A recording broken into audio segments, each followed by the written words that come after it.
Ar gali laukinė pelkė atsikurti visai šalia miesto? Iš pirmo žvilgsnio ši vieta netoli Vilniaus gali atrodyti visiškai paprasta. Šiek tiek miško, pievų, upelis ir pelkėjančios zonos. Bet kai pradedi ją stebėti ilgiau, pamatai visai kitą pasaulį. Čia naktį juda vilkai, per teritoriją eina briedžiai, prie upelio pasirodo ūdra, pievose girdėti paukščiai, o prie vandens dirba tikrieji šios vietos inžinieriai – bebrai. Šio projekto esmė – parodyti, kad ši teritorija turi didelę ekologinę vertę. Ji savaime atsikuria kaip durpinės pelkės ekosistema ir kartu veikia kaip gyvūnų migracijos koridorius. Ši tema šiandien aktuali ne tik Lietuvoje, bet ir visame pasaulyje. Mokslininkai ir aplinkosaugos specialistai vis daugiau kalba apie durpynų strateginę reikšmę. Sveikos pelkės kaupia anglį, palaiko biologinę įvairovę, reguliuoja vandens režimą ir padeda ekosistemoms išlikti stabilesniems. Todėl daugelis šalių iš naujo vertina savo teritorijas, tikslina pelkių ir durpynų žemėlapius bei ieško vietų, kurias galima atkurti. Net masinė kultūra jau pastebi šią temą. Naujausiame Disney ir Pixar animacinėme filme Šokliai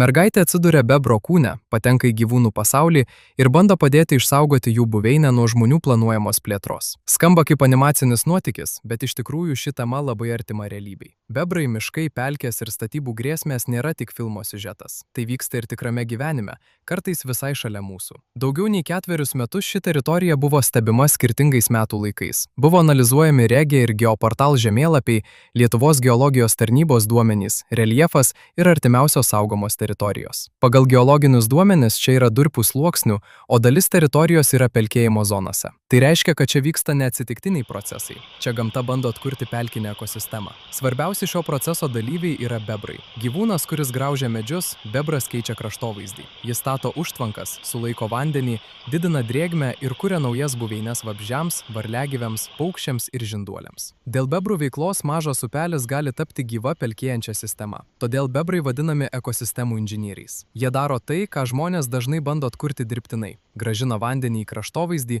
ir leidžia pelkėje atsikurti pačiai. Šioje teritorijoje gyvūnai buvo stebimi įvairiais būdais, naudojant naktinio stebėjimo kameras, fiksuojant pėdsakus, stebint paukščius ir tikrinant jų balsus su Merlin Bird ID programėle. Duomenys buvo registruojami į Naturalist ir SRIS sistemose. Per stebėjimų laikotarpį pavyko užfiksuoti bebrus, ūdrą, stirnas, kiškius, lapes, barsuką, briedžius, šernus, mangutus ir vilkus. Gyvūnai dažnai juda palei upelio vagą, nes čia yra priedanga ir saugesnis kelias tarp miškų. Tai rodo, kad teritorija nėra tiesiog tuščias plotas, ji veikia kaip migracijos koridorius. Ypač svarbi ši vieta ir paukščiams. Čia gyvena į Lietuvos raudonąją knygą įrašytos kurapkos, taip pat aptinkamos griežlės, uldukai, o buvo pastebėtas ir vištvanagis. Pilkasis garnys ir paprastoji pempė šioje teritorijoje buvo užfiksuoti ir įvesti į SRIS sistemą. Artimiausiose teritorijose šios rūšys anksčiau nebuvo registruotos. Tai ypač reikšminga paprastosios pempės atveju, nes ši rūšis Lietuvoje retėja dėl pievų mažėjimo. Todėl faktas, kad pempės vis dar gyvena šalia sostinės,